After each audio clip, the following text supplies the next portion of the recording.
one day at a requisitioned country club just on the outskirts of Havana, discussing how the momentum of this literacy campaign might be carried over into the cultural field more broadly. And they hit upon the idea of building a world-renowned art school that could provide a creative education to scholarship students from throughout Africa, Asia, and Latin America, which, as a kind of tricontinental area, formed the kind of underdeveloped region of the world at that time. And that incredibly quickly gave way to the National Schools of Art. This is the Visual Arts School in progress, which is kind of reminiscent of the female form in these kind of cupolas that they built. That's it today. The theatre school fared less well, unfortunately. The architecture itself is stunning. It was all built around kind of Catalan vaulted ceilings, and you can see that the hole in the roof casts a beam of light onto the floor that moves as the sun moves around the sky during the day. But because this was a country club and a river ran through it, the rising water levels of the river eventually seeped into the building and rendered it unusable. You can see actually that the ground level is actually higher than the foundations of the building. So that had to be abandoned. But the School of Dance, the Visual Art and Dance, they're still running today. This is a dance lesson in progress. And perhaps even more ambitiously than what was happening at the professional level of the National Schools of Art was attempted at the amateur level. Tens of thousands of arts teachers, many of whom had taken part in the literacy campaign, retrained or trained for the first time to disseminate creative skills to farms, factories and workplaces throughout the island, responding to what Fidel called the transition from spectators to creators. So there was this idea, as I mentioned at the start, that culture belonged to everybody, and that didn't just mean that you could go to a museum and see artworks that somebody else had made, but it meant that you had access to being a cultural producer yourself, which again in our elitist society is almost inconceivable. There's only certain people that can afford to actually go to art school nowadays and to become part of the whole art system. And Professor Kapcia cites 1 million amateur artists in a population of around 6 million at the heyday of this program, which continues today. And is now centred on the houses of culture that exist in every town. So the discursive internationalist ethos of the revolution that was very much there from the start continued, reaching its zenith at the Cultural Congress of Havana in 1968, which brought more than 600 intellectuals together to discuss their role in relation to imperialism and underdevelopment. So the onus was really placed on intellectuals to justify their place in the world and explain how they were going to respond to the hideous inequality that persisted the world over. From here, people like Herbert Reed went over, Arnold Wesker, C.L.R. James, even Ralph Miliband, father of David and Ed Miliband, went over. And they took part in various commissions, 5 different commissions about different subjects, all of which were underwritten by this idea around imperialism and underdevelopment, which were regarded as the two sides of the same coin. But it wasn't all dry and boring. There was also opportunities to engage in the culture of Cuba at the time. This image you can see in the middle ground here. This is a photograph of Celia Sanchez, who was the right-hand woman of Fidel Castro. During the Congress, she sensed that Asger Jorn, the Danish situationist, was getting a little bit agitated, and so she took him to this building and told him he could do whatever he wanted with it. So this is one of his murals here, which gives the lie to the idea that abstract art wasn't welcome in Cuba. This is one of my favorite Cuban artists, Raul Martinez, who has used a kind of Warhol-esque collage technique to combine various different heroes of Latin American independence. More Asger Jorn in the stairwell of this building there, and another one there. Now, a few months after the Cultural Congress of Havana in 1968, the story turns a bit dark, like the sound of music halfway through when the Nazis invade. The Soviet Union invaded Czechoslovakia, and relations between Moscow and Havana had been gradually improving since the missile crisis of 1962 revealed Cuba to be little more than a pawn in the game that was being played out between the two superpowers. So for me, the relationship that Cuba has to the world is to some extent mediated by its relationship to the Soviet Union. It has inevitable consequences on the international stage and also internally. created a period of internal tension. And I mean, there's so much to go into. It's very hard to talk about it all in a nutshell. But in his introduction, Tony mentioned the fact that it's very complicated, and that there are different factions, and then factions within factions, and sometimes individuals that can make a difference to a whole organisation.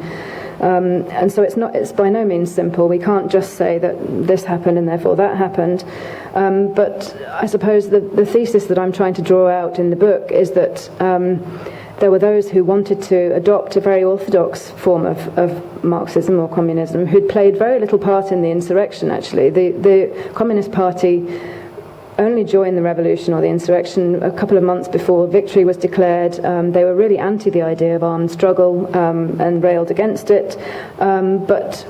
And so that brought with it its own problems, because they hadn't taken part in the steps leading up to the revolution. But in the cultural field, they legitimately had quite a big voice, because they'd been working in that area before 1959. And so they again made themselves felt, the orthodox communists who wanted something that kind of goes against the kind of Cuban form of cultural policy that eventually coalesced. I'm not making much sense at this point, sorry, but so the orthodox voices made their presence felt in the wake of the Soviet invasion of Czechoslovakia. And the next 5 years, 1971 is a real low point in the history of Cuba. So we're coming out of the invasion of Czechoslovakia at the end of 1968, and in 1971 a Cuban poet and his wife were arrested on counter-revolutionary grounds, prompting a letter to Fidel from many foreign intellectuals, including those like Jean-Paul Sartre, who had previously been supportive of the revolution. They were objecting to the idea that this poet had been imprisoned. He became something of a cause célèbre, and the revolutionary government was really left with no option but to respond to these charges that had been made against them. And what happened was that the National Congress of Education, which had already been convened for April 1971, hastily had culture added to its remit, and Fidel took the opportunity of his closing speech to castigate the small minority of intellectual traitors who'd criticized the revolution from the comfortable capitals of Paris, London, and Rome. So this precipitated a polarization, really. I think this is the moment at which there was became a rift between Cuba and much of the international community. I think we could safely say that people here stopped paying attention to Cuba after this rift happened. And the next 5 years after 1971 are universally derided now within Cuba and outside of Cuba as the 5 grey years, so 1971 to 76. But in fact, arguably, it went on longer than that, because we've already seen that the rot started to set in 1968, and it continued long beyond 1976. And during this period, intellectuals were persecuted and deprived of money and status, often for no good reason. But notwithstanding the overall mood of the time, institutions like Casa de las Americas, who we heard about before, provided a sanctuary for artists, especially those who were committed to the Bolivarian revolution that had been ignited throughout the Latin American continent. So throughout the 70s, this very dark period pervaded over cultural policy, but in this cultural house, artists came together from all over the continent to discuss what their revolutionary role could be within continental politics, which is hugely interesting. The kind of discussions that they're having could, I think, be reenacted today. So the Grey period officially ended in 1976 with the opening of the Ministry of Culture under the jurisdiction of Aide Santa Maria's husband. So that in itself was a positive signal, because she was very much involved with the revolution and perceived as a progressive figure. And while it would take another few years for trust to be restored between artists, writers, and cultural bureaucrats, the conception of art as a form of social production and of the artist as an integral member of society endures to this day. So I'll leave it there. Thank you very much.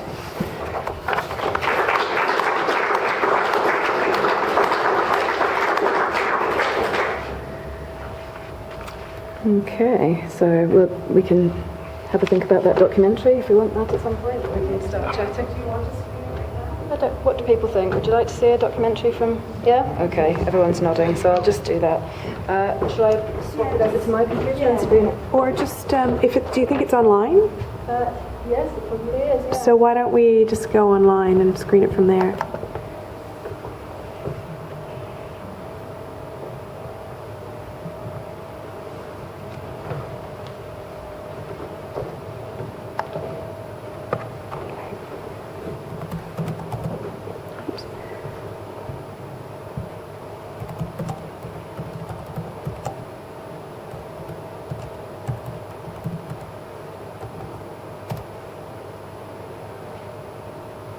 Yep.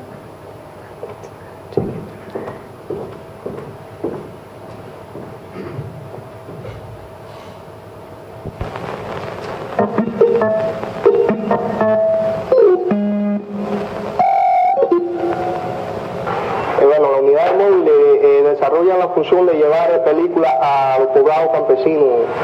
En ella contamos con un camión que tiene equipo de cine dentro, como un proyector pequeño de 16 milímetros con su amplificador, bocina y regulador. Y también contamos con una planta de 2 kilos, que es la que abastece de energía eléctrica. Adentro tiene la cama que para nosotros dormir y cuando damos la proyección nos quedamos en el mismo lugar. Todo el día trabajamos en las escuelas. Y por la noche pues proyectamos en los lugares señalados, en poblados, granjas o asociaciones campesinas.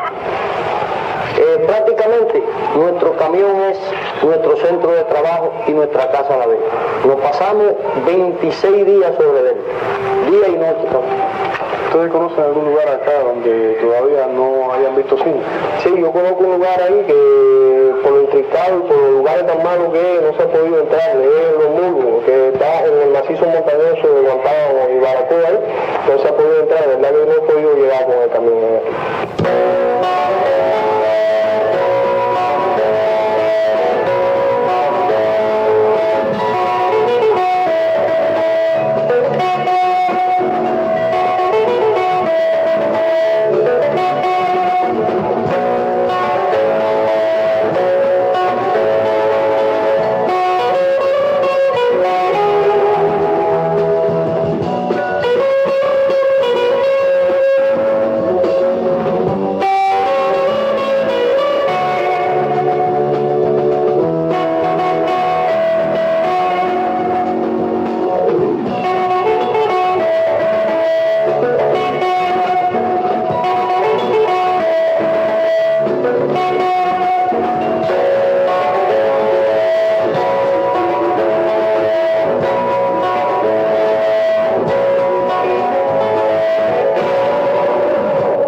Para proyectar películas por la mañana en la escuela y por la noche al campesinado de esta zona.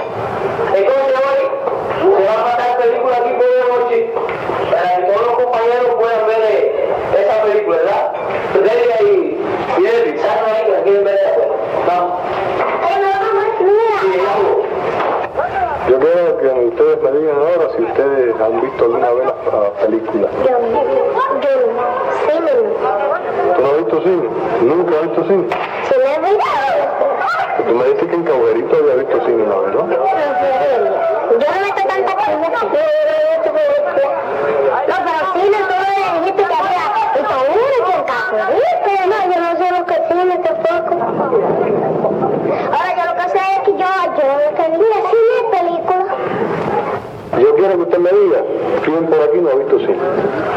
Yo creo que Ovidio no ha visto cine. No, yo creo que la niña se equivocó, porque yo sí he visto cine. Yo he visto cine en Baracoa, en Guantánamo y eso. Ahora, lo que sí le puedo decir, que por toda esta parte hay cantidad de campesinos que no han visto cine.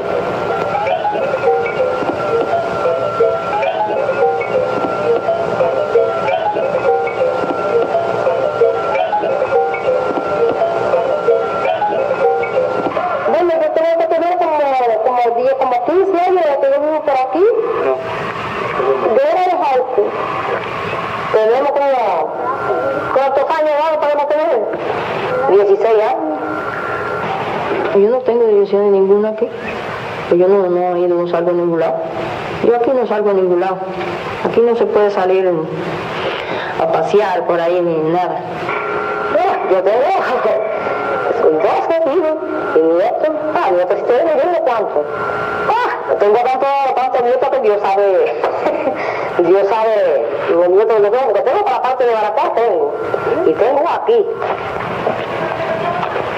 No, yo no he visto películas, porque cuando estaba el gobierno de antes, nosotros, bueno, vaya, no podíamos irla a ver, ni oírla, ni aquí a los campos venían.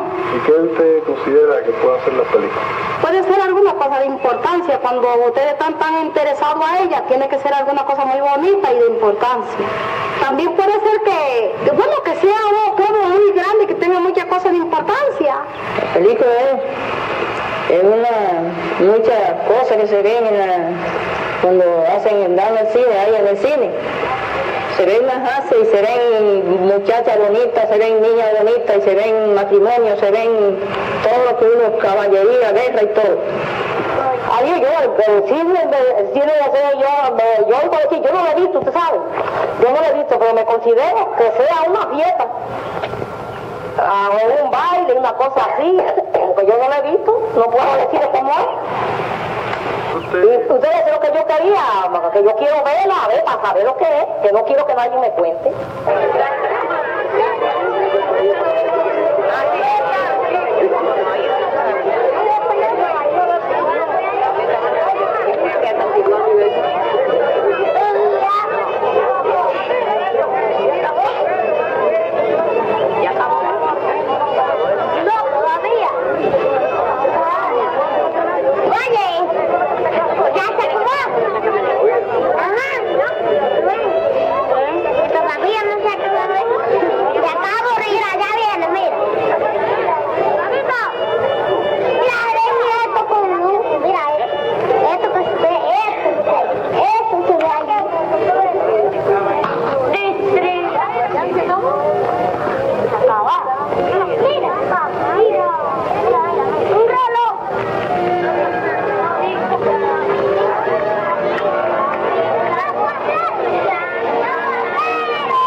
película es una cosa muy bonita y de importancia.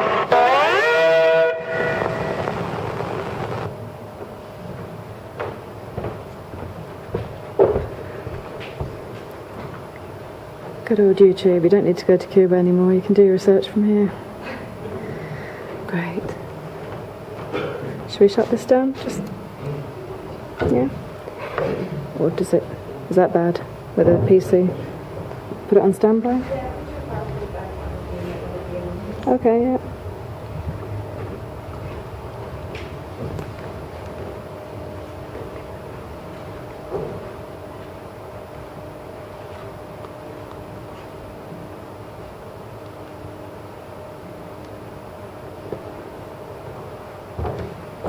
Okay, well, let's move on to the conversation, the discussion. What I want to do with this is not for either me to dominate the conversation or alternatively the conversation to dominate, because we have to have the opportunity for people to ask questions, because I'm sure there'll be lots of them. But one of the things I wanted to pick up on, which you hinted at in your talk, and in the book comes through very strongly, is how political the book is. It's political from the point of view, as you said, you're the child of Thatcher. And I have to say, my kids always blame everything on Thatcher as a result of years of indoctrination. It's good they don't blame you. Yes. But it's clear that the political ideas, your commitment, your belief pushed you to be interested in this. Namely, you saw what was happening to culture under Thatcher and after Thatcher, and you wanted to find an alternative. But it's political in another sense, that you use as the Jorge Fornet, who wrote the prologue, said, you had the courage to use the M word, Marxism. You used the term Marxism and then slipped into communism, and I'm intrigued to know to what extent your discussion of the Marxist basis, the Marxist character of cultural policy in Cuba was more important than what we might normally call communism. The reason I answer that, quite simply, is that I spend much of my time saying, don't think, as I said, of Cuba as simply Bulgaria in the Caribbean. In other words, move away from the idea that culture or anything in Cuba is easily explained as communism, because fundamentally, if you look at what happened in Eastern Europe before 1989, you look what's happening in Cuba, you can see parallels, but actually things are different. Well, not least the fact that it survived 1989. So it helps, but it doesn't necessarily help very much. And so I tend to take the other line, which is to say, think nation, think nationalism, think nation building, and you're going to get closer to it. Mm-hmm. So you could almost do a parallel description of the evolution of cultural policy, saying, all right, there's a Marxist explanation, which you do, I think, extraordinarily well, because you pick up on all the complexity of it. You don't say a great deal about the national side of it. Mm-hmm. So is there anything that is any justice in that? Or, I mean, as I say, your discussion of the Marxist element and your discussion of the philosophy of behind cultural policy as a general idea is, I think, fascinating. But am I being too hard on you?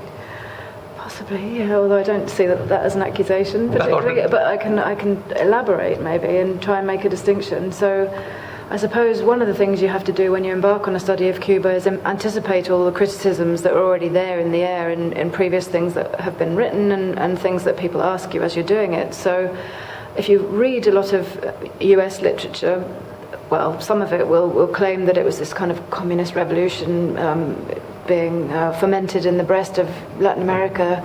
That's the first thing you have to debunk. It was not a communist revolution. It was never. So the point I was trying to make really that it wasn't fought from a Marxist platform. Again, I'm doing this thing where just to clarify, a few of the people who were involved in, certainly after. If we talk about the initial barracks attacks, not many of the people who were involved in those had read the key Marxist texts. Maybe Alfredo Guevara or a couple of people. But if we think about the Granma landing in '56, then maybe a few more had read. Obviously, Che Guevara is known for his kind of Marxist sympathies, but even then, I don't think he had a very well sort of thought through idea of how it would play out. When it comes to Marxist theory, that's the point I'm trying to make, that there wasn't really this huge canon that they were drawing on. It was very instinctive. It was very much kind of make it up as you go along, and there's some really important stuff in Marx, and we're fighting this insurrection on the basis of social justice. We don't like what's going on around us, so we know that there can be something better, and perhaps inevitably they found roads to Marx within the kind of things that they were thinking. And then in terms of the Marxism versus communism thing, I think what I'm trying to, and the question of nationalism, for me, explicitly they did start to talk more and more about socialism and communism after 61. But I'm trying to make the point that the Cuban variant of communism was Marxist humanist at its root, which involved a more humane, humanist idea than the kind of orthodox communism that was coming out of the Soviet Union. So this is really the kind of the terminology that I'm trying to use to distinguish the one from the other. And at its heart, I think it does have national traits, even though I'm not really saying that. It happened in Cuba, and this is how it happened. Apologies for not making that clear enough. That was not a PhD Viva type criticism. No. What I was interested in is that Rebecca makes the point that at one stage that if you go back to the 1940 Constitution in Cuba, which is easily one of the most radical constitutions around at the time, if you go back to that, you can see a whole section set aside for the state's responsibility for culture, and that so much of the policy which eventually emerges coming from that. I think that's absolutely right. And for me, the 1940 Constitution actually lays the blueprint for what happens for everything after 1959. Didn't necessarily follow it all the way through. And this is 1940, when no one actually is calling it Marxist at all, although the Communist Party actually were involved to some extent in creating it, in creating the Constitution.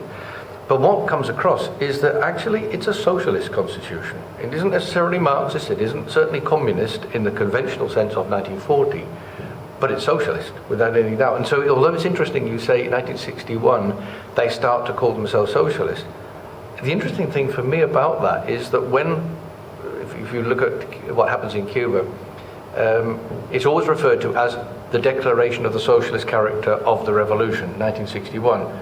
Actually, it wasn't a declaration, it was a little passing comment in a speech.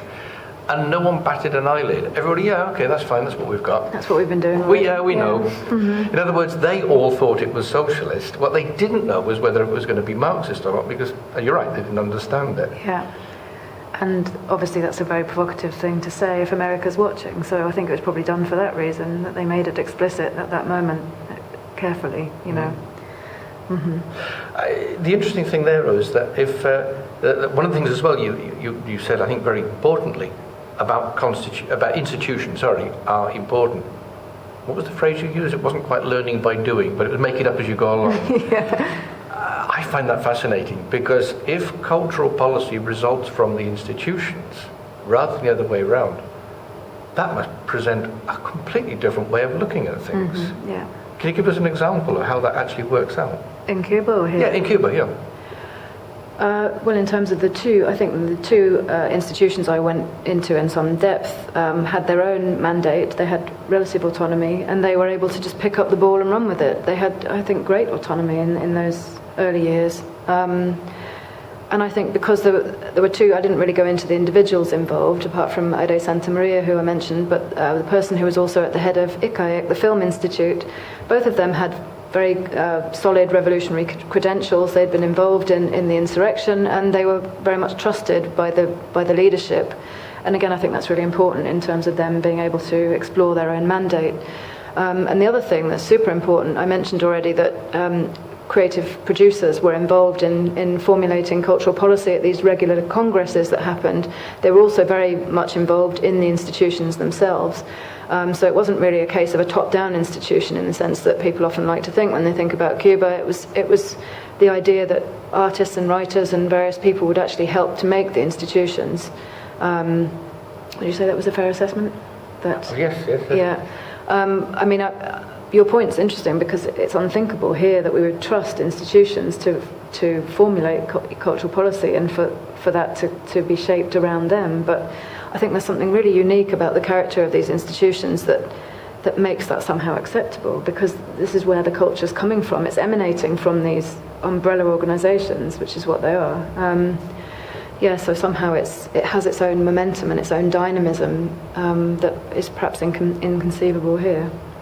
It's interesting, isn't it, that we have one of the reasons why we think of what happens in Cuba in terms of conventional views of communism dating from the early 60s or even earlier is, of course, that you have a communist state which determines this will be cultural policy. Yet you said, actually, it was 1976 when a Ministry of Culture is actually created. Yeah. And what you say in the book is everybody breathed a sigh of relief. Well, interestingly, if you follow our view of Soviet policy, by and large, oh God, no, we've got a Ministry of Culture, that means we can't do anything now, would be the standard approach. Yet you seem to be saying precisely the opposite happens in Cuba. Why is that? Well, the grey years have a large part to play in the big sigh of relief that happened in 76 because it signalled the end of them, or the official end of them. And what happened was that in 1961, the official formulation of governmental cultural policy was delegated to something called the National Cultural Council, which, for one reason or another, became a kind of holding bay for fairly orthodox voices. And so I don't really name and shame them, or I haven't done tonight. I do a bit in the book, but there's people there that really wanted to stifle cultural policy. They had their very clear ideas of what art should look like. It shouldn't be abstract. It should be socialist realist. There was all of that discussion that played out because the aesthetics are obviously an important side of all of this. And throughout the 1960s, there were various wrangles, and very animated and discursive wrangles about what culture should be, which involved all the artists and filmmakers coming together and saying, no, we don't agree with you. You're misinterpreting. You're taking too much power for yourselves, and you're telling us what to do. This is completely inappropriate. And there were all those sorts of discussions that, no, we're not going to do it the way you say we should do it, which is, in itself, it's hugely interesting that nobody actually managed to implement a kind of official artistic style for the revolution. And during the grey years that I mentioned, for me, the period of 1971 to 76 coincides exactly with presidency of this organization under one particular person who was very militaristic. He was a former army officer who had been editing the army magazine and also had a very orthodox view about what culture should look like. So under his regime, he also gained a lot of power, a lot of autonomy from the sort of central organizations at this point. And it was really under his regime that culture was fairly terrorized through the early to mid 1970s. And that's, I think, why people were hugely relieved when suddenly a ministry opened that had revolutionary authority because of Armando Hart's involvement, and they could breathe a sigh of relief again and be released from this kind of orthodox terror. So that suggests then that what's happening up to 76 is that the state actually isn't controlling, that it's individuals controlling within the state. Yeah, I mean, it's again interesting because I think if you look at the history and trajectory of individual organisations like this National Cultural Council, or any of the organisations we've spoken about, they sort of have an ebb and flow of their own, during which they might be more closely connected to the state or have more autonomy. They went through various different life cycles where they, kind of receded or were pulled back in to touch. And so, I think that it had a momentum of its own. During the 60s, people at the CNC were very vocal about what should happen. Then I think the more progressive currents, if you like, gained traction during the late 60s, or certainly in mid to late 60s. And then during the 70s, the more orthodox voices kick in again.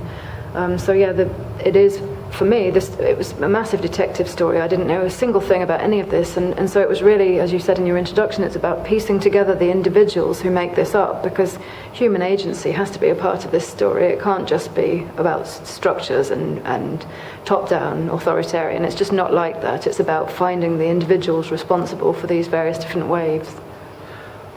Can I just pick up on that? No, I don't mean pick up, isn't criticise. Pick up some points there, because I find the whole question of the grey 5 years interesting, because if we hear about that, and you're absolutely right. I think you say 1971. There's a whole silence outside Cuba. All right, Cuba's gone the way of the Soviet Union, it's no longer interesting, let's ignore it. And actually lots of people who write about culture, by and large, perpetuate that view as well. And so we tend to think the grey 5 years, oh, it's socialist realism, it's Stalinism, end of productivity, end of the let a million flowers bloom, and so on. And yet I know that when I was doing research not that long ago, asking people in different generations about their trajectory as cultural producers, critics, whatever it was, a number of them of a certain generation said, well, what was the best period for you? And they just said whatever it was. And what was the worst period? Astonishing number of people said the 1970s was the best period. And they were the younger writers who, with the exclusion of the generation that came to the fore in the 60s, but when they were marginalized, that gave them opportunities at a time when suddenly all sorts of publication possibilities, all sorts of galleries were being opened. So you've got the grey 5 years for some people, but actually it's an explosion of opportunities for others. Yeah. Very strange. Yeah. Well, there was this metaphor that Che Guevara came up with, wasn't there, about pear trees and how you don't just need to graft pear trees, but you also need to grow new pear trees from seed. So what he was saying was that intellectuals or artists, writers who'd existed before the revolution might be able to be grafted into being revolutionary after the fact, but you also need to cultivate new artists and writers from scratch. And unfortunately this was twisted and distorted, I think, during the grey years, in that there was this very anti-intellectual current that kicked in, and so anybody who'd been perceived to be an artist or writer before the revolution was treated with some suspicion. But the flip side of that, as you've said, is that this younger generation then were able to flourish. So that's, I guess... Was Che Guevara right about his pear trees? It depends. Do you think that... I think people who... we can all be revolutionary. We don't need to have grown up and matured within a revolution, do we, to have those sentiments? So I think there's still hope for people who emerged before the revolution. Oh, I'm thinking about the accusation of champagne socialism. If you like champagne, can you be a socialist? There's your answer. Incidentally, I don't like champagne. There was a generational aspect to it, wasn't there? There was a suspicion of people who had worked abroad before 1959, who went abroad to publish, to sell paintings because that's where the market was. They weren't necessarily political exiles, they were cultural exiles, and who came back, enjoyed the freedom, and those were the generation who were often most suspect. Were they right to be? Because they hadn't participated, you mean? They hadn't been involved in... Well, I also think intellectuals who may have stayed in Havana and were so far removed from the action could be regarded with suspicion. Retama, if you think of him, he did very little for the actual cause, and yet he enjoys one of the top positions in Cuba now, culturally speaking. So, there's another school of thought that talks about other histories, other credentials by which people were judged. And I suppose that could then involve the kind of work they were making, the kind of connections they had within the hierarchies. It's not necessarily as black and white, is it, as whether you were there or whether you weren't. If you look at the architects who were welcomed back from exile to build the national art schools after the revolution, they weren't harshly judged particularly, were they, for having sought exile in Venezuela? Complexity again. Well, yeah, one of the things, you mentioned the poet, Padilla, who had the problem in 1968, 71, and who ends up making a public confession, which he subsequently retracts. But one of the accusations held against him, not explicitly but implicitly, was when we were all suffering in the 1960s, you were off swanning around Eastern Europe as a journalist, doing a revolutionary task, but you didn't actually suffer like we did. So the being abroad at a certain crucial time does seem to count against some people, but not, you're right, not everybody. Look at Alfredo Guevara, he was doing a similar thing, wasn't he, in Eastern Europe? I could be real devil's advocate there and say yes, but Alfredo Guevara was a member of the Communist Party. Yeah, so that So he gets away with it. Yes. Could work either way. Yeah, that's one of the things actually I think very, very useful about the book. Incidentally, is that there are one conventional view of what happens in Cuba in the 60s, particularly, is there are the rebels fighting in the mountains. Some may or may not be Marxist, but they all eventually move in a radical direction. And there were the communists who didn't participate, who gradually take over the areas of the system. And in part that's true. Actually, some of that did happen. But then you've got oddities like Alfredo Guevara, who actually ran the Cinema Institute, who argues with members of the Communist Party about whether to show La Dolce Vita. Yeah. And he says, yes, it's a good film, we should show it. And he's being condemned, the film's being condemned by others, saying, no, it's decadent. And of course, what they were doing was, by and large, parroting what was being said at the Soviet Union at that time. And so being a member of the Communist Party isn't necessarily going to mean, no, you're orthodox. Some of the people you talk about, you said you give them a bad press. Actually, you don't. Some of the people come out of that, the way you treat them in the book, as pretty subtle in their thinking. So that's to your credit, by the way. Thank you. That if you're a member of the Communist Party, it doesn't mean you're bad. Yeah. You know, you may understand culture. For sure. Carlos Rafael being a case in point. Yes. And he Very eloquent. is actually the one who is classically described as the grey communist. The red under the bed. I'm mixing all my colour metaphors there. But yeah. Sorry, what did you say? No. I think one of the things that I want to pick up on as well is you talked about different ideas of how to make a cultural revolution. What does a cultural revolution mean? Now, of course, if you look at China, cultural revolution means something quite different. Can you see a connection between what goes on in Cuba and is called the Cultural Revolution and the big Cultural Revolution, capital C, in China? Not especially, no. There's one reference to the Yan'an Forum and Mao in the book, but no, I can't. Can you? I couldn't really, but then that's partly because I never actually saw the Cultural Revolution in China as very cultural. No, no. I saw it as ideological, yes, which may well be what was implied. Yeah. So, and the reason I raised that question is because at a certain point you talked about the differences between the Cuban definitions of communism and the Soviet definitions. I remember at the time lots of people saying, right, in that case they must be siding with the Chinese. Could you find any evidence of that at all, of any influence of Chinese thinking? I couldn't know, but I'm not I don't know. I wouldn't know it if I saw it, to be honest. I was more, I'm honest about these things, but no, I was more looking at the Soviet thing and trying to distinguish them from that, than the Chinese thing.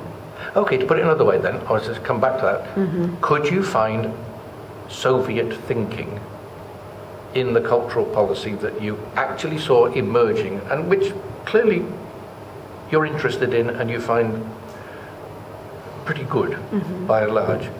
Can we, rather than blame the Soviet Union, can we actually say the Soviet Union probably got that one right? In terms of the democratization of culture, I think that the seed for that was very much from the Soviet Union. The idea that Gramsci talks about the Soviet Union, for example, as a great flourishing, and Alfredo Guevara looks to the Soviet Union, and universally, I would say, within the kind of the cultural milieu that I'm looking at, there was an acknowledgement that after the Russian Revolution there was this immense flowering of culture that lasted for maybe a decade, and so that there was and people had studied that. So Alfredo Guevara being a case in point. And so they certainly took positives from that, and I think yes, and so Gramsci was maybe the missing link between the Soviet Union and Cuba, because he was advocating this kind of idea of cultural democratization, which certainly came to the fore. So yeah, I would say that had been tried out in various different places in Poland and what have you. What would you say? I think that's right, and I think one of the things you pick up on the book is that there is quite a whole chapter, or certainly a long section, when you talk about so-called words to the intellectuals, the speech by Fidel in 1961, which defines cultural policy, at least apparently does. And that actually is the basis of a lot of misunderstandings or a lot of readings of the revolutionary approach to culture, with a phrase, and the phrase which you go into in detail, I find it fascinating the way you deal with that, is, right, this is what's going to be allowed. Inside the revolution, everything is possible. Against the revolution, nothing will be allowed. All sorts of misinterpretations go on after that, but just simply by substituting the word outside the revolution instead of against the revolution, which really do means entirely different things. But nonetheless, you pick up on that. But for me, one of the interesting things about that speech is the bit that no one ever normally talks about, which you do pick up on, which is the little, there's a section where he's talking about everybody's, and this is comes back to your cultural democratization, that every Cuban, specifically in this case, has not just the right to participate in culture and to be a practitioner, but actually has the ability to do so. Mm-hmm. I have to say that's sticking your neck out a lot. Everybody has the ability to be a cultural producer. His idea being our task is to make sure we find which ability that is, mm-hmm. and develop it. How far would you take that? Because you talk a little bit about it, but you don't go into that in any detail. Mm-hmm. Is there any detail you want to tell us about? Well, we know from the book what happens in terms, and I mentioned it this evening, about this massive program that was rolled out whereby tens of thousands of arts teachers were trained up and disseminated their skills to people in the general public. At one point I make a distinction from Marx, actually, between everyone being an excellent painter and everyone being an original painter. And I take this to mean that you can provide people with the technical aptitudes, you can teach people to do various technical stuff, paint on canvas, whatever. That's the excellence side of it, so that's the kind of technical training. But the originality is this kind of undefined secret ingredient, if you like, that makes great artists, great composers, great whoever. And so I think the conclusion we have to come to is that originality is in short supply, and that's what makes the greats of the cultural field. So regrettably, in a society where you provide 1 million people with cultural opportunity, only a finite number of people will actually show that originality. But we know that now, don't we? It's like a sociological experiment. You provide enough people with the tools to be artists, and only a number will pick up on that and take it to the next level. But you use the phrase "great art." Mm-hmm. By whose standards? Now this is an interesting question. So you mean just then in my response? Yes, but then in a sense that's what that was your response, and you were picking up on Marx's distinction. Yeah. But it does raise the question, doesn't it, of how you're measuring culture. Yeah. Is culture good culture because everybody's doing it, or is it good culture because it's recognized according to certain paradigms? Yeah. Well, the qualitative thing was certainly an issue. I mean, in terms of rolling out culture to that many people, there were varying levels of quality, to put it mildly, and some of the professionally trained artists resented the fact that a lot of the output was fairly low quality. It's an eternal discussion that's had within the cultural field about what we mean by good quality art. You mean the cultural field here as well? Globally, yeah.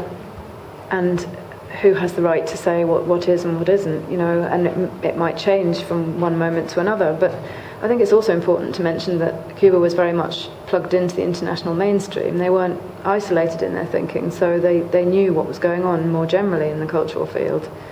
And so that creates another layer of problems, doesn't it? Because there's, in a sense, you don't stand a fair chance because you've got these paradigms being not imposed, but you're aware of them. So you can't reimagine culture. It has a connection to the outside world as well. It's not just a microcosm where this experiment's being carried out and we can entirely change the paradigms of what art looks like.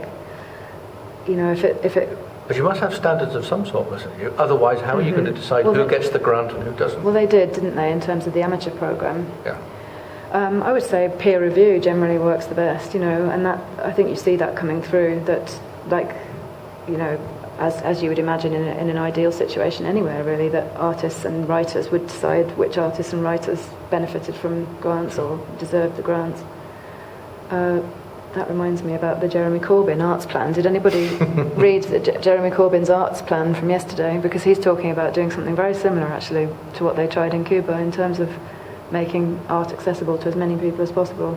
And he implicates cultural organisations in extracurricular activities for artists, outside of school, at the same time as a systemic overhaul of the education system, which is interesting. So.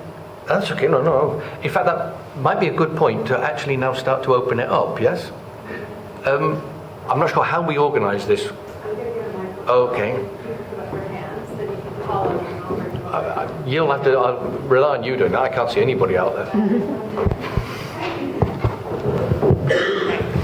Discussions actually slipping in. I don't think anyone has the answer. Hello.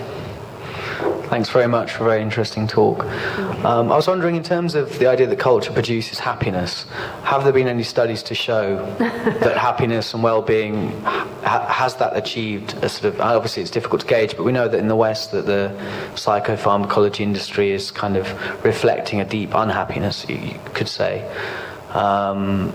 or its own interests. But I was wondering, in Cuba, have there been studies to show that happiness has actually increased and that these cultural programs have produced some happier society? And that's very interesting. You'll know better than I do if there's been any kind of research.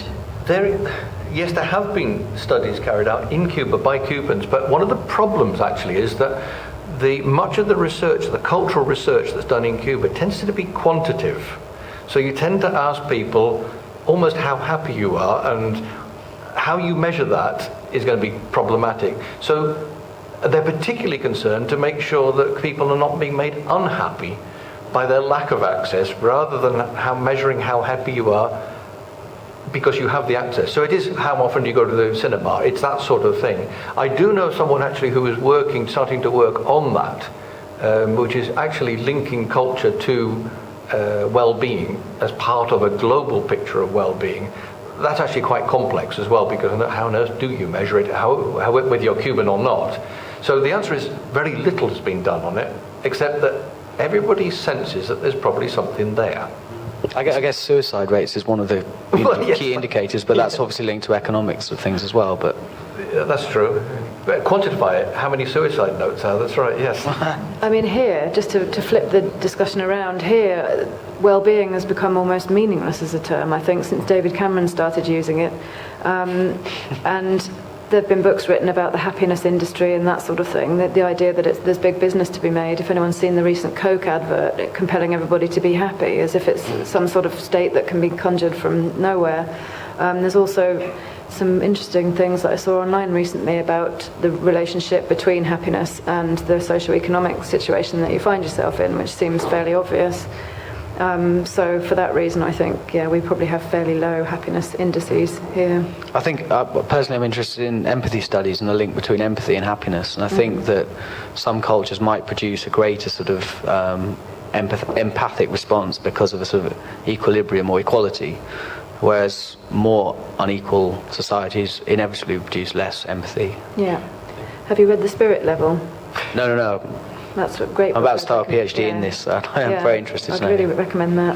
Okay. Let me just add, one of the interesting things I think about the Cuban side of it is that one of the criteria for it within Cuba broadly, and it's actually over all the decades as well, has been to emphasize the collective rather than the individual. In other words, make culture a collective activity.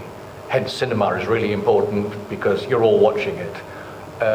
Reading actually should be perceived as fairs, as buying books in fairs and so on, as emphasizing the collective, which in a sense is actually aiming at that. It is feeling good because you are sharing a cultural activity. The only reason I mention that is because that's one of the things that makes it quite complex. If you take, for example, if you were to somehow measure well-being and culture in this country, you'd probably be doing it on an individual level. Yeah, absolutely. There's something called the Warwick-Edinburgh Mental Well-being Scale, which is entirely individualistic, and that's one of the main objections to well-being as a concept, but it puts the onus on the individual, most definitely. Mm-hmm. Good point. Thank you very much. You're welcome. Yes, there's one in the front.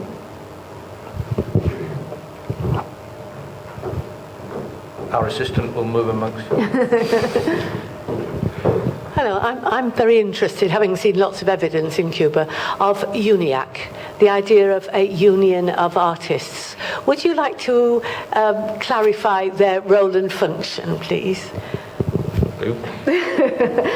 Well, it was set up purely as an artists' union. It had various branches, sort of according to the various different art forms, and it was a discursive platform to be able to share ideas about stuff, share resources. There used to be some sort of shop spaces that you could buy materials from. Again, like any of the other organisations, it's had its moments. You know, it's had moments where it was less progressive, if we might use that word, and other moments where it was more so. So, I mean, its genesis was hugely optimistic. You know, it was a very exciting organisation. Somebody makes the point that it was a curious concept, really, because it professionalised artists and writers and created this kind of sphere of almost private property in a society where private property was being abolished.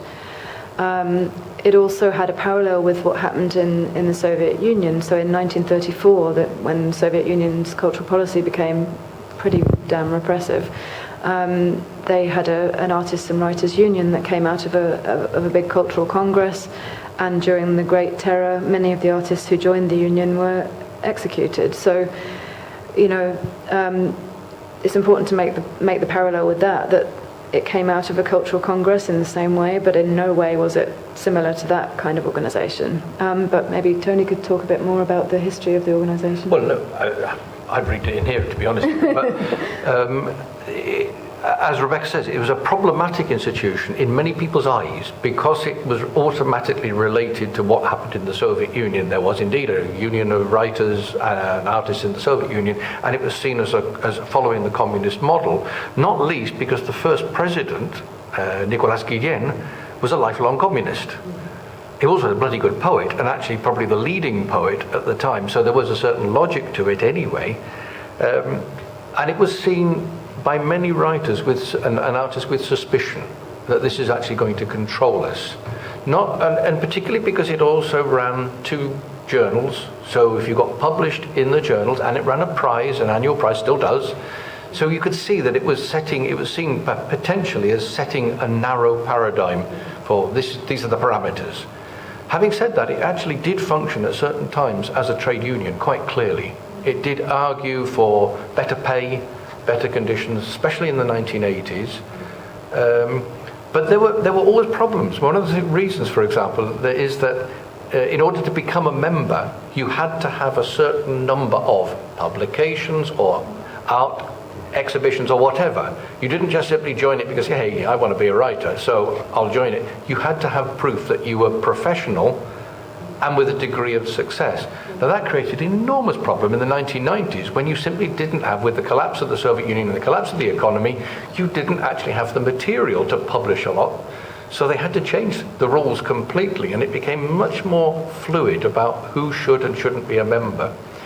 And it's a very strange structure that has different levels. So you'll get little branches of it in one little place, and in another province, just one provincial organisation. So it isn't monolithic at all. It varies enormously depending on who the local. I found it very.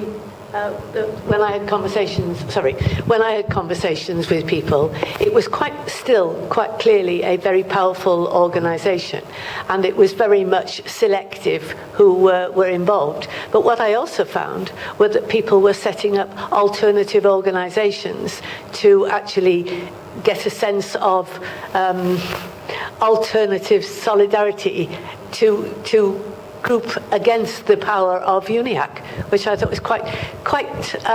This is in the last couple of years.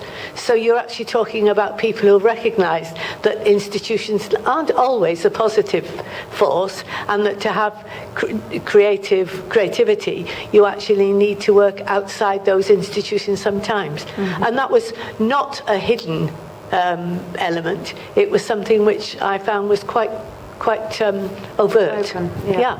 So that's why I was interested in the itself, the organisation. Yes, what I would add to that, incidentally, is that one of the things I've always argued is that the complexity, which I keep talking about with the Cuban system, includes a horrible complexity of different layers of every single organisation. So every organisation is created will have provincial levels, will have municipal levels. To get a decision taken in Cuba, to be honest, it takes years. And so it becomes potentially very inert and does not react well. Policy says this. To change policy, you have to plan the process of debating that change at least a year ahead, if not much earlier. So you can't just simply say, hey, that's good, yep, we'll do that. No. You have to find the point. So, of course, people do set up other organizations. The interesting thing, of course, is very rapidly they then become co-opted and say, that's a good idea. You're now an institution, which means you have to then start behaving like an institution, of course. Any other questions, comments? One at the back there.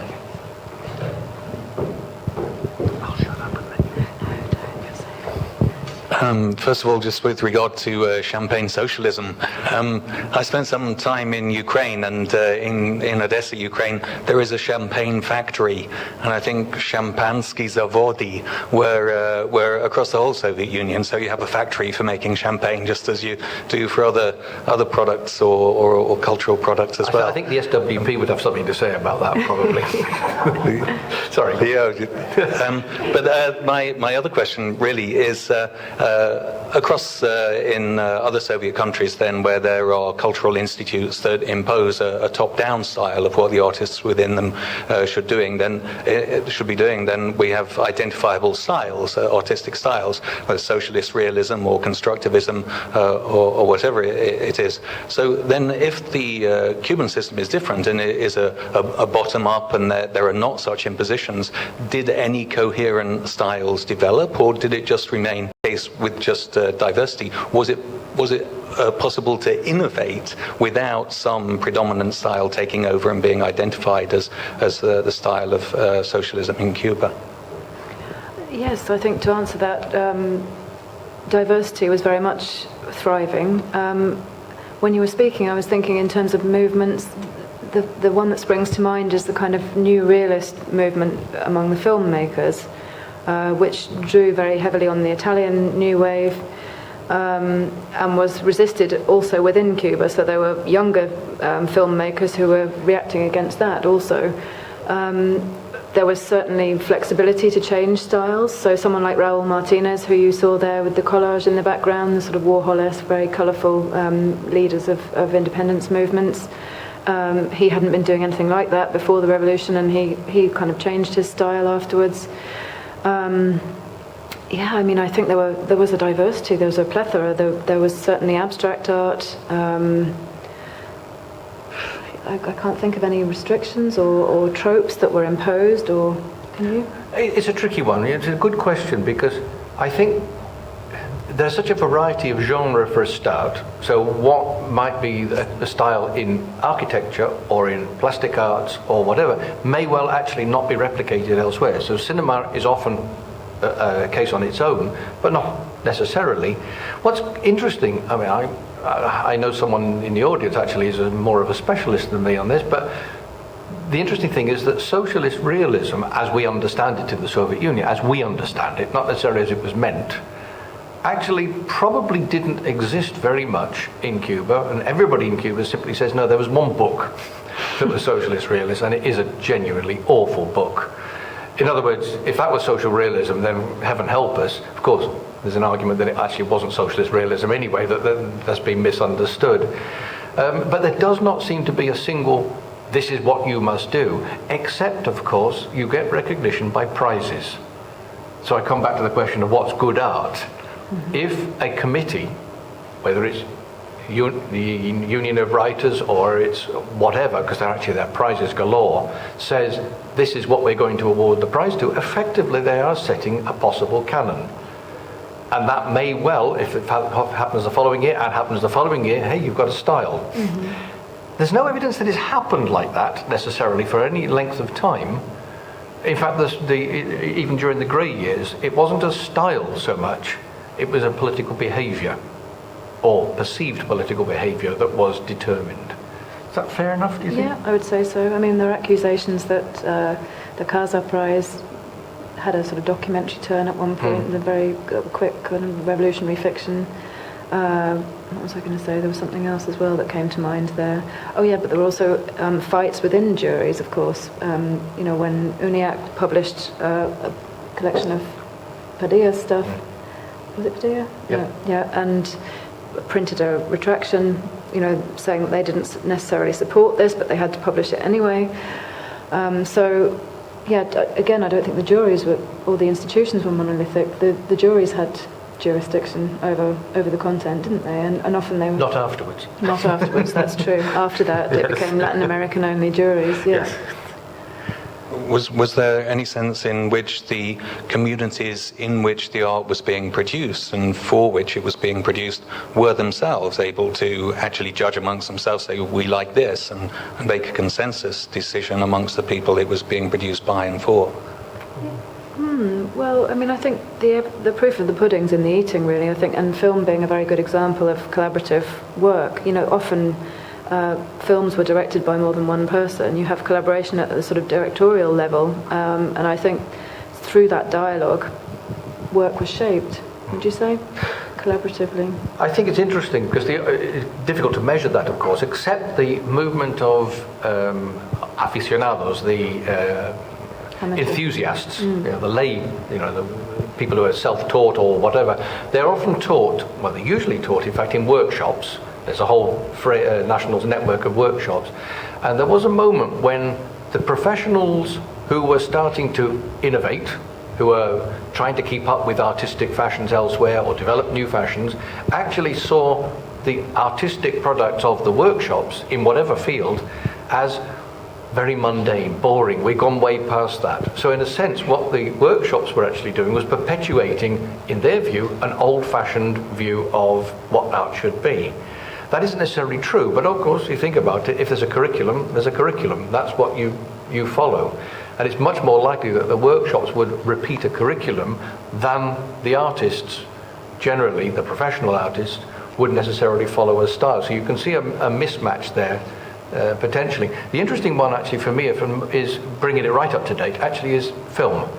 There is a huge development of different kinds of film, with the capacity, of course, to film anything with any kind of filming equipment. That has, if there ever was a desire to say this is what Cuban film should be, then that's broken down completely. In fact, the interesting thing is there never was that clear-cut view. So you mentioned the attraction of neorealism, but actually there were also comic films, there were also any number of films being produced. Film was actually a very interesting area for innovation. Not least because the Cubans were well thought of in Latin America at a time when Latin American film was experimenting as well. So it encouraged them to keep on experimenting. That almost certainly helps. There's one at the back. Hi. Thank you very much for the discussion, and it's really, really interesting. I have very much a love of revolution and how that can change society.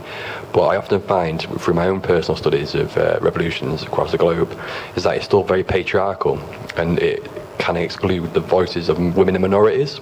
I'm just wondering, was the Cuban Revolution different to those, and how so?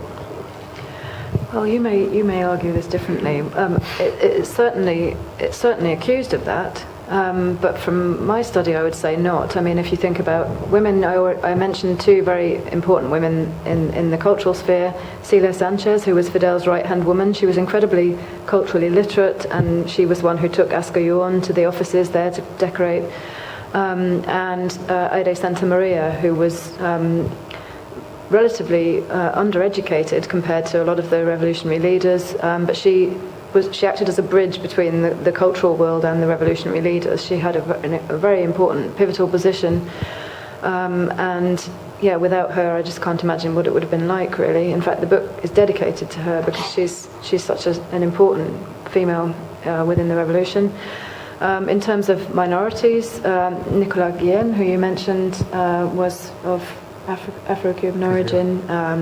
A lot of people who have come through since the revolution have been from all kinds of different backgrounds. I don't think we can, I certainly don't notice any gender discrimination or even race discrimination in the cultural policy that I'm looking at. I would tend to agree with you. That in culture is one area where actually you really do not find clear-cut distinctions. You may well in other areas, and there's been plenty of criticism by Raúl Castro himself of there aren't enough women, there aren't enough blacks, there aren't enough whatever in the structures of the party, the structures of the government. Having said that, he's got more women ministers than has ever existed before in Cuba. Maybe listen to himself. And so in some areas there is quite justifiable accusation that there's a discrimination going on. Not least, of course, because since 1990s, particularly 1993, when they've allowed the dollar to circulate, or at least foreign hard currency to come in, there's little doubt that the black population's equality on race grounds has actually retreated. Not back to 1959 levels or 58 levels, but it has, quite clearly. They're doing their best to correct it. Whether it's working or not is another matter. But so there are areas of considerable inequality compared to what, for example, there were in the 1980s. 1980s actually were it was a remarkably, not egalitarian necessarily, but remarkably even society. Partly because there wasn't the introduction of that complicating factor of hard currency when it came down to who had the hard currency and who didn't. And the complication now is that something like 80% of the Cuban emigrants, who of course initially were emigres, are white. Mm-hmm. Therefore the remittances they send back go to white families by and large. So that has complicated it enormously. But in the cultural area, there doesn't seem to be any evidence that there is that discrimination. In fact, you could argue that there is a discrimination because what's clear is that Cuban music is, of course, externally associated with black Cubans, and you do, to some extent, find that replicated in numbers and nature of groups who play for tourists. So there may be something going on there. That's not, of course, necessarily a reflection of cultural policy. It's a reflection of where the money comes from. Thank you. And one last question. If you was going to recommend any Cuban film, what film would it be? Oh, that's a good one. Well, I would have to say the two posters that I showed. I'll get you the slide up so you can take a note. Which way does it go now?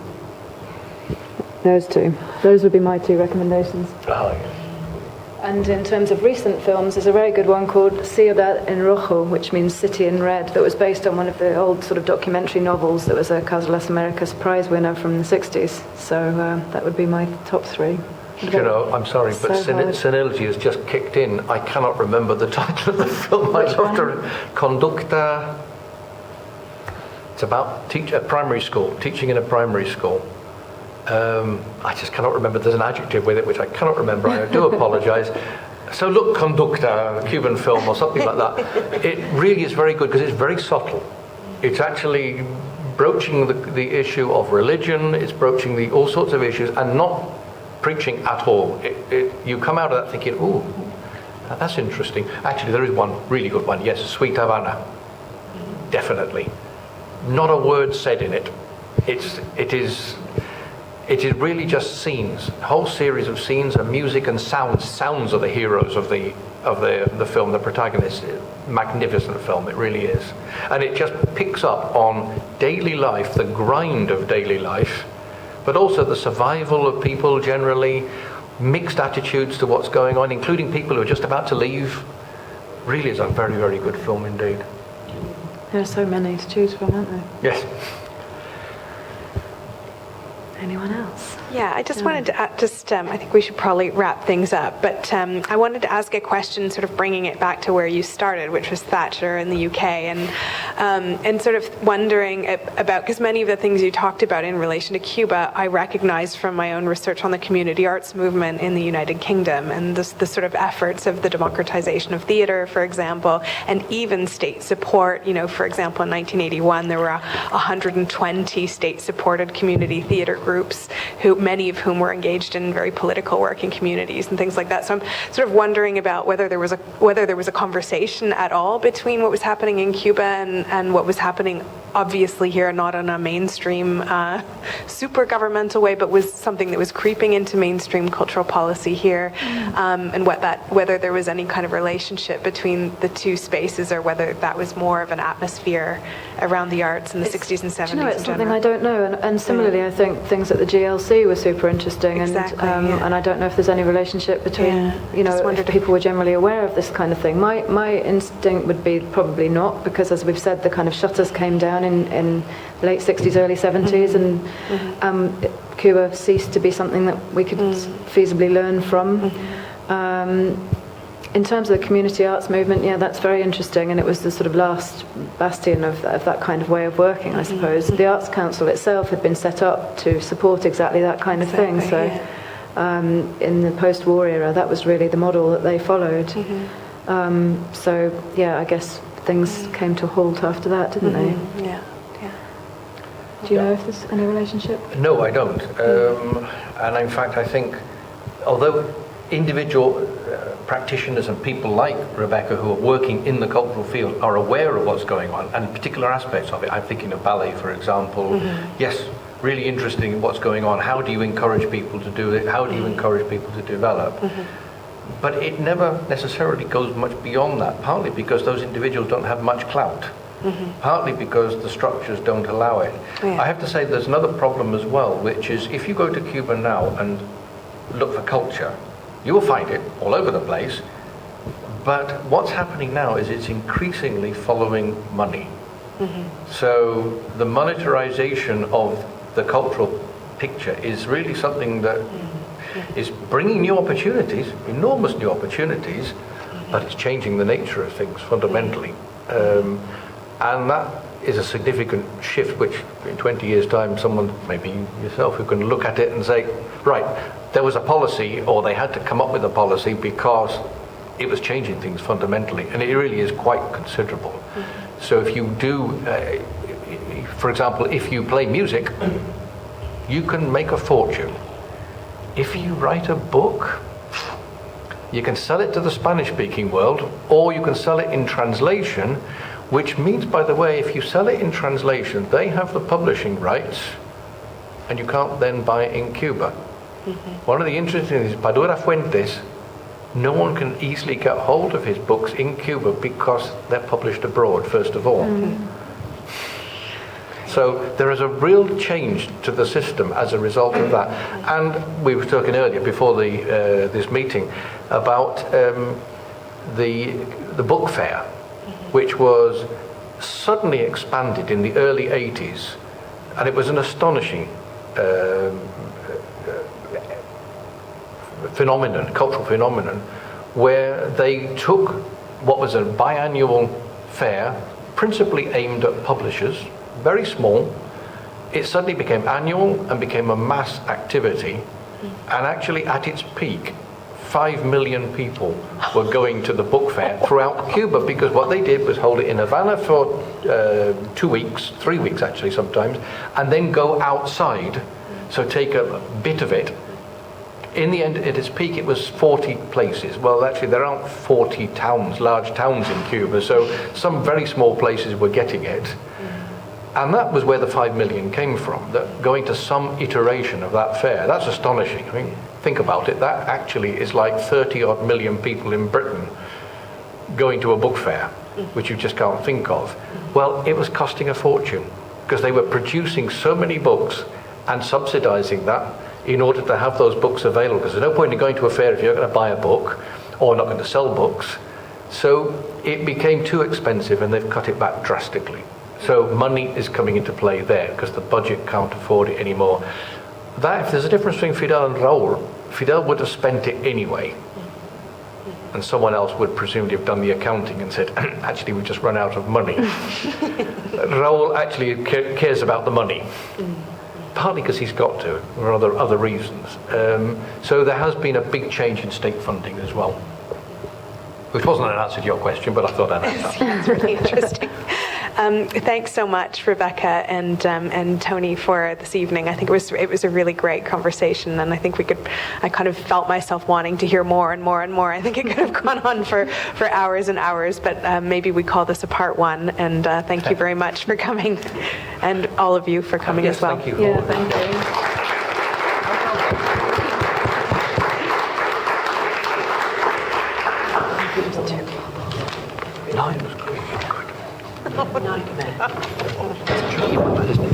If you have a real problem, then everybody says, oh, bloody boring. I know, into the minutiae. Thank you. You're welcome.